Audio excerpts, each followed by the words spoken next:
Despite the fact that Swift's journey to fame has been meteoric, it has been accompanied by controversy. Swift's rise to fame has been precipitous, in spite of the fact that public feuds, legal issues, and ongoing speculation have frequently contributed to bolster the career of the former country singer turned pop sensation. The career has been incredibly successful, regardless of these factors. Several detractors have accused her of plagiarism, despite the fact that she is aggressively defending her own work against imitation. She has been accused of plagiarism. In addition, she has been the target of criticism as a result of the unconventional business strategies she employs and the way she approaches feminism. It is one of the most notable features of Taylor Swift's career because she pulls inspiration for her music from her own personal experiences, particularly her romantic relationships. This is certainly one of the most noticeable aspects of her career, even though she frequently avoids blatantly addressing the concerns that are involved in her songs. Fans and the media alike have been able to correctly identify the inspirations behind many of her songs. This is despite the fact that she frequently avoids stating the issues publicly.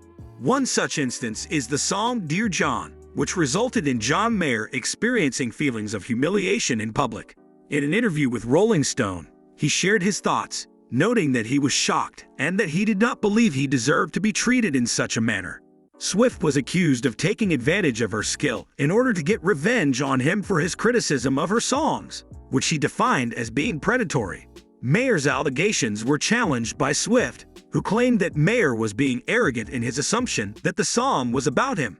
Swift's comment was made in response to Mayer's assertions. In a manner that is analogous, Joe Jonas contested Taylor Swift's interpretation of the manner in which they ended their relationship, which she publicly described as being resolved through a conversation over the phone.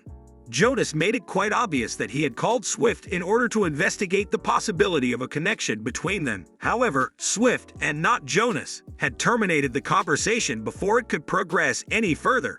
Taylor Swift has been the subject of criticism from the public and the media on numerous occasions due to the fact that she adopts a personal approach to the process of songwriting. Because of this, the complex dynamics of her relationships, as well as the impact those relationships have on her songs and her public image, have found their way into the spotlight. Despite the fact that it is general knowledge that Taylor Swift is famed for her breakup ballads, the guys who inspired her songs are not particularly impressed with her accomplishments. The open-mouthed expressions that Taylor Swift had when she won accolades were thought to be charming when she was still in the starting stages of her career. The passage of time, on the other hand, gave the impression that her expressions of surprise were not genuine.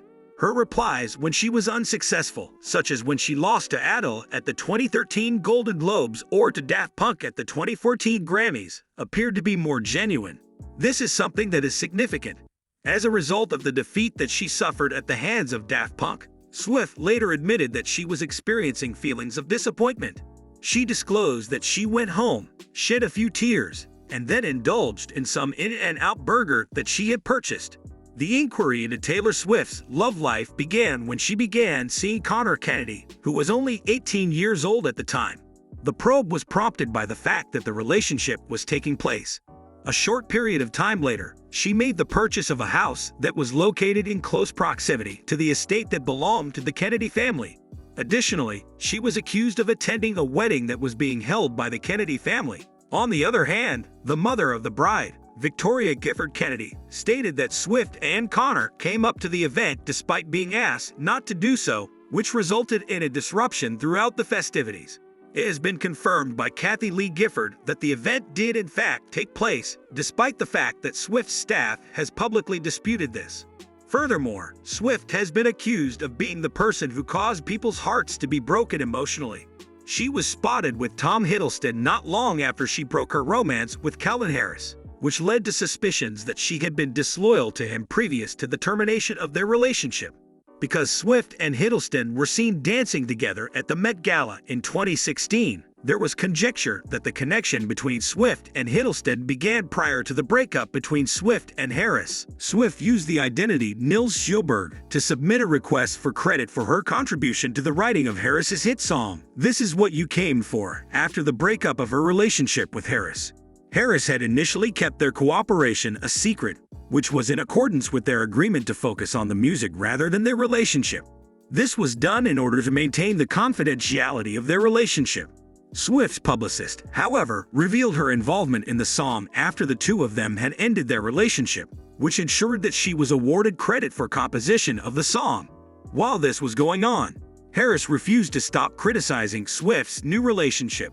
As if to add insult to injury, Taylor Swift used a gravestone that was etched with the name Nils Sjöberg in the music video for her song Look What You Made Me Do, which served to stress her petty attitude about this problem. This was done more than a year after the initial incident.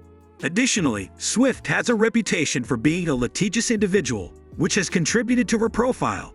A blog known as PopFront made the accusation against her in the fall of 2017, stating that she had failed to rebuke white racists who considered her to be an Aryan icon.